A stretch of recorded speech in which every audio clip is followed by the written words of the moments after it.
day, everyone. Where do I start? I think it's October 5th today, and 2017, and I'd like to talk a little bit about where we're at as a society, as far as our arguments, as far as our conflict. Just start off this way. You know, I've heard a lot of people lately talking about how it's never been like this before, that people are actually hostile and they're fighting about politics, where it's not just that two people have a disagreement about something and then they shake hands and walk away.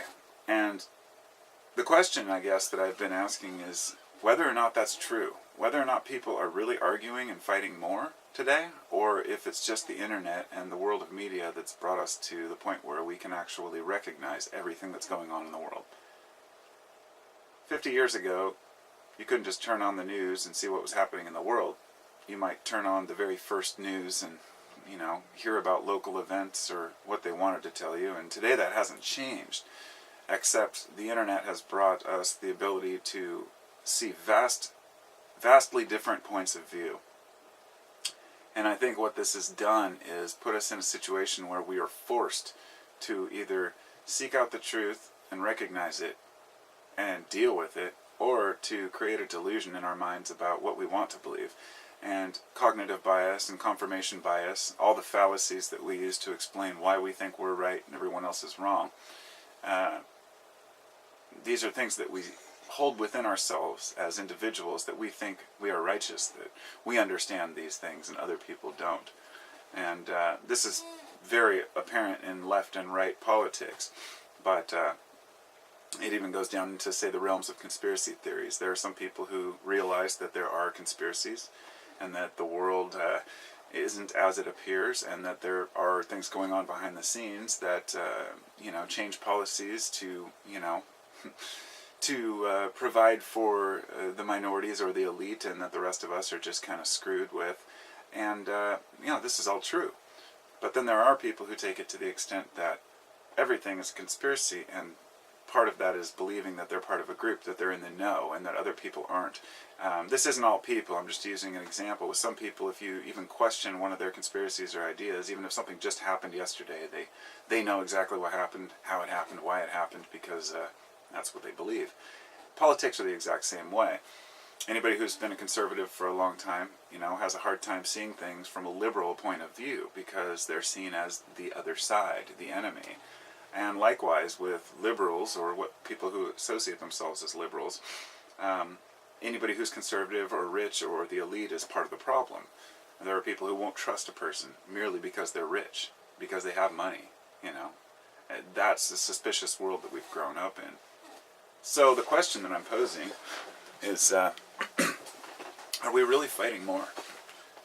And I was at I had the thought for a while that no, we're really not, that it's actually just that it's more visible.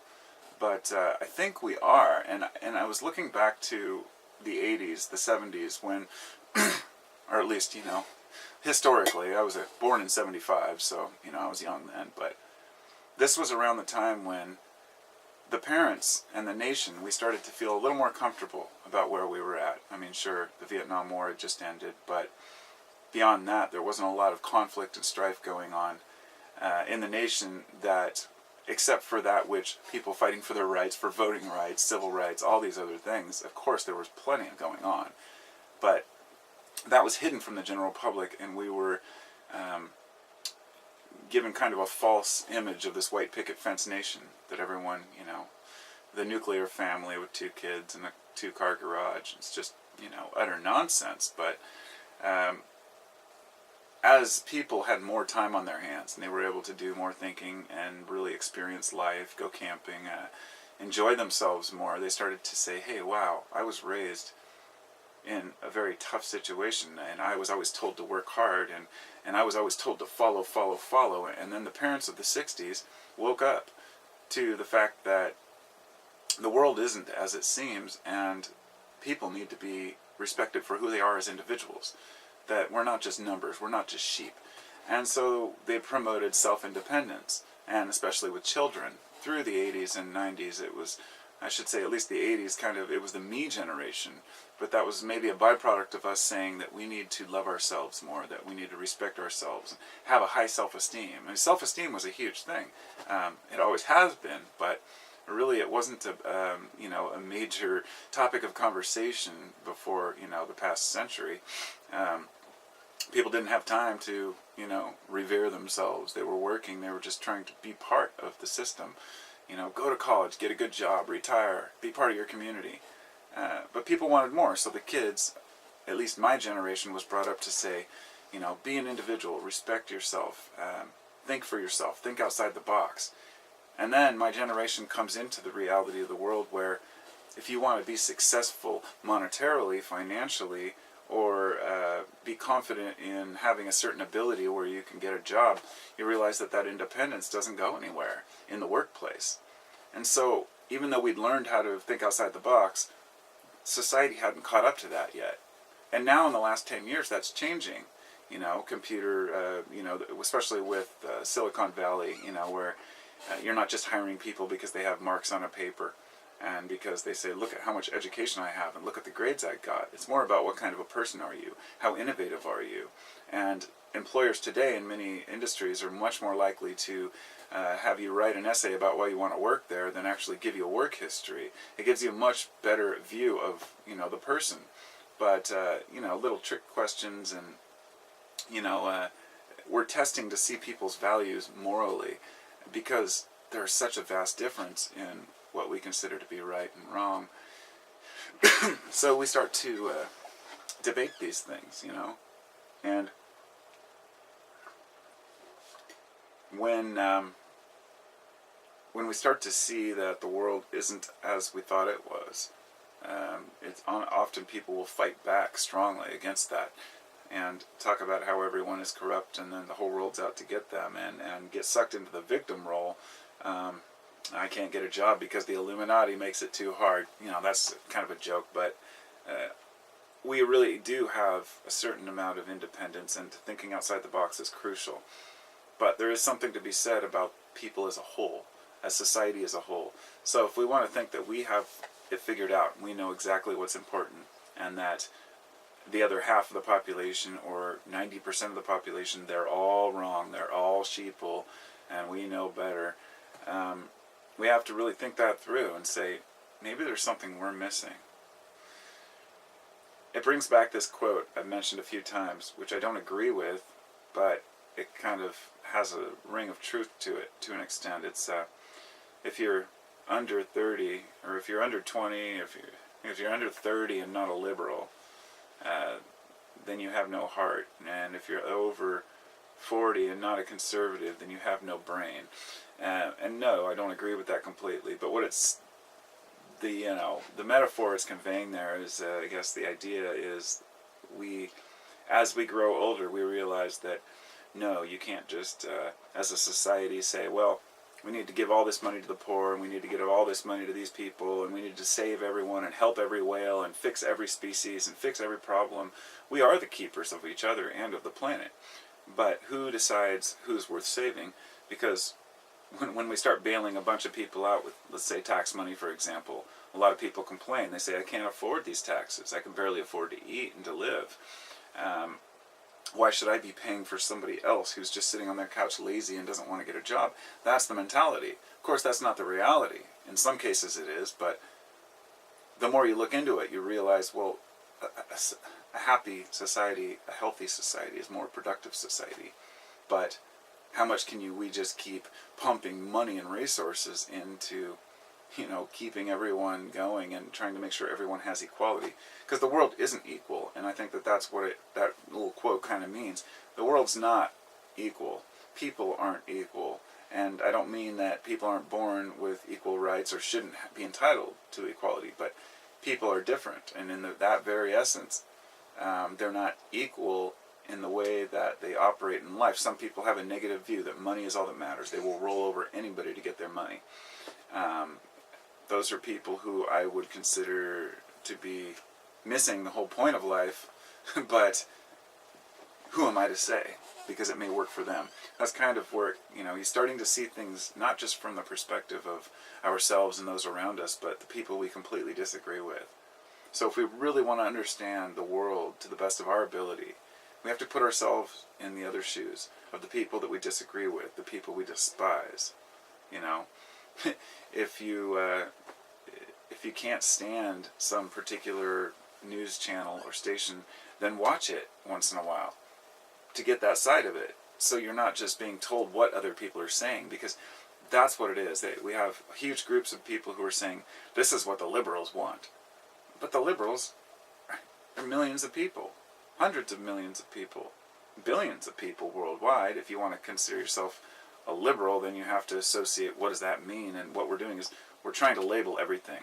We're trying to put people into classes and categories to say, well, this person's this way, and you're a damn hippie, and you're a damn yuppie, and it's not going anywhere. It's not going to help us as a society or as individuals, because the true thing that makes us live longer, that makes us happier, is acceptance, friendship, and understanding. Having people in our lives that we love. If we're lonely, then we can often become much more anxious and stressed out and cause ourselves our own delusions. Being in a group of people, especially a varied group of people with many different thoughts, not like a political group or a religious group, but just a group of random people, let's say, an art group or something. Everyone's going to have completely different political and, views, as well as religious views and otherwise, and being exposed to that, being exposed to more people with more ideas, it gives us a better understanding that these people who believe something we don't aren't as we think they are always. That they're not always jerks, or they're not always ignorant. And likewise, for a liberal to have conversations with conservative-minded people who are very, very conservative, and having them explain why they think that we need less government. It's hard to disagree with that quite often. But then you have to explain to them, well, but do we need some government? Well, of course. And I think that the disagreements lie on a much more gray area than we realize. Many of us want the same things. Just like with the gun control debate I mentioned yesterday. It's not that the people who, most people who are firearm advocates, they don't want every single weapon and explosive to be legalized. And likewise, most people who are opposed to guns don't want every gun to be banned or not allow people to have them. Every individual is somewhere in the middle, and the opinions vary widely. So we have to stop categorizing and classifying each other and stereotyping one another, as the dumb hippie, as the greedy yuppie, or the billionaire elitists who don't care about the people. In many cases, it's the very classism that separates us, that we create the divisions ourselves. In other words, if you have a couple of rich neighbors and everybody kind of shuns them and outcasts them because they're rich, and we think, people think they're greedy, let's say, maybe it was any time through history. That's no different than the rich in their gated community scoffing at the poor. Oh, look at those thieves. They'd come in here and take our stuff if they could. On that note, one of the biggest problems with being rich is trying to protect your assets, and that can drive a person insane. So life and success isn't about wealth. It's about, not financial wealth. It's about spiritual and hope wealth, faith in something greater than yourself. Not God, not religion, unless that's what works for you. But just faith that life is worth more than just birth and death and retirement. It's more than just death and taxes. And nobody can prove that to you. Nobody can disprove that. It's very subjective, and each person has to decide what matters. Decide what's making you happy. Ask yourself what's making you happy and what's not working in your life. And I'll tell you, from my experience, there are many things I do that make me unhappy, that become routine habits. They can become addictions. They can be compulsions. They can be things that we do. Or they can be things that we don't do, that we wish we could do. And by merely recognizing that we have a fault, it shows that we're not so arrogant to think that we have it all figured out. And if you can see your faults, you're already on the right path to fixing those. And when we realize that even the people that we're strictly opposed to, we completely disagree with, have totally different opinions, many of their opinions may be based in a delusion, but some of them may be based in things that we don't understand or reason. The only way to understand is to listen, and the more we shut our eyes, the more we shut our ears, and leave our mouths running, without considering other people's points, we're going to bring a lot of conflict into our lives. If you can discuss a subject, say, about something like gun control or like politics without having a bunch of people screaming and ranting at you and saying you're an idiot, then it means that you're probably balanced enough in the middle to where you can say, okay, I see it from both sides. When I have a lot of people telling me I'm wrong about something, which has happened in certain YouTube videos, I'll have to consider that and think about it. Is my opinion so strong that I'm not willing to bend? And of course not. I change all the time. My opinions have changed so much in the last 5 years alone. But the heart, the root of who I am is always there. Compassion and understanding and love. I care. I have empathy. And I know that being human is more than just being a number. And I also know it's more than just being famous. Because half the kids who are interviewed these days, they want to be famous. And 80% of them want to be rich. We still believe that that's what's going to make us happy. And it won't. It'll only postpone the misery of us not dealing with our own issues. And also realizing that those issues are lifelong and that we'll never cure everything. That's part of what it means to understand balance, to understand that life is suffering, where the root of the Buddhist philosophies come from.